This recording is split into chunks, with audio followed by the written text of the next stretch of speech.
Okay, good day to all science students. In this video lesson, we are going to tackle the day 2 of quarter 3, week 7, moons and tides. Our topic for today is introduction to tides. For objectives, define tides and explain how the moon causes them.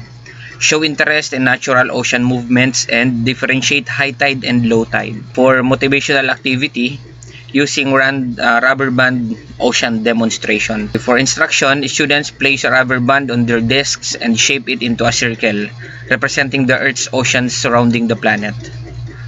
Choose one student to place their finger gently at the center of the rubber band. This finger represents the Earth. Choose another student to place their finger on the edge of the rubber band.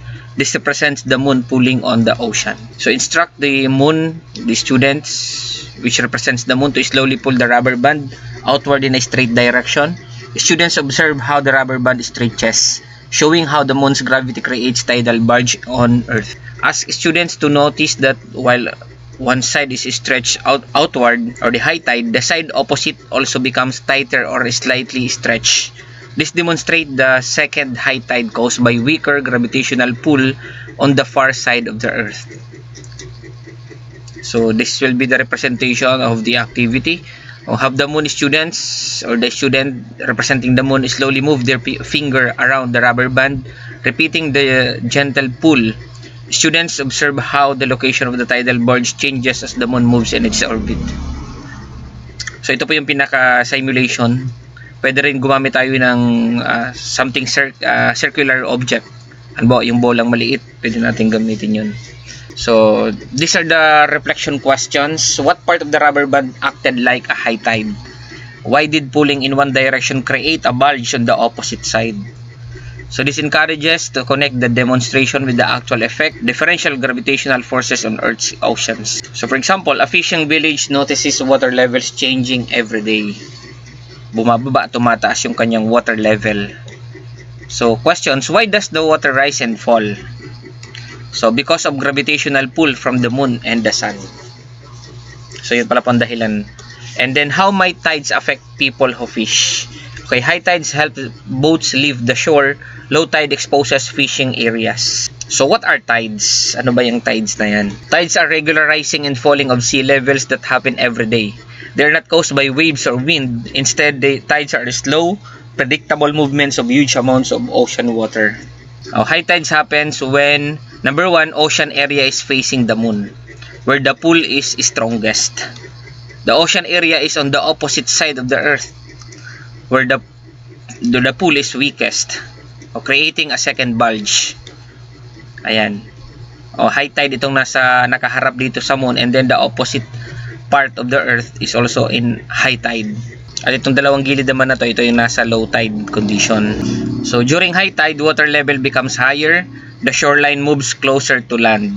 And low tide occurs, number 1, between the two high tide areas, when the water is pulled away towards the high tide bulges. Kapag nandito na yung moon, dito naman yung low tide, dito yung dito yung high tide. May sun naman dito, bakit hindi siya na attract yung water? Kasi mas malapit po ang moon. Although may gravitational pull of attraction niya, kailang medyo malayo na. So, mas malapit yung moon. So, mas kapansin-pansin yung pangyayaring tinatawag natin na high tide kapag malapit sa moon yung area or yung lugar. So, during low tide, water level becomes lower. More of the shoreline rocks or sandbars become visible. So, why are there two high tides and two low tides each day? Bakit dalawang beses daw yung nangyayari? So, the Earth rotates once every 24 hours. As it spins, each location passes through two bulges, two high tides, and passes between the bulges or the two low tides. This cycle happens roughly every 12 hours. So, moon's gravity is equals to main cause of tides. The moon produces the strongest tidal force because it is much closer to Earth than the sun. So, the sun also affects tides, but its influence is only about half as strong as the moon. The spring tide, stronger tides.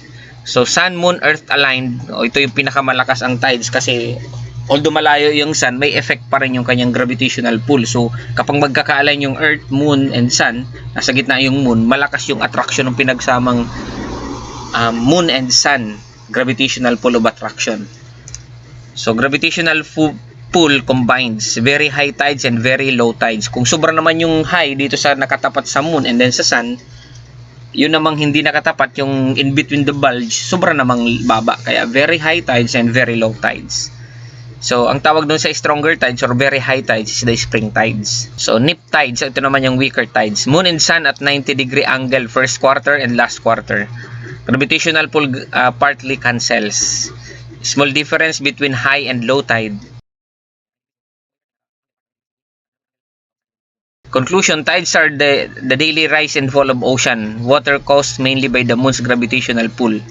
They happen in a regular pattern because the earth rotates and the moon continues its orbit. By understanding how high and low tides form, we become more aware and curious about natural ocean movements that affect fishing, boating, and coastal living.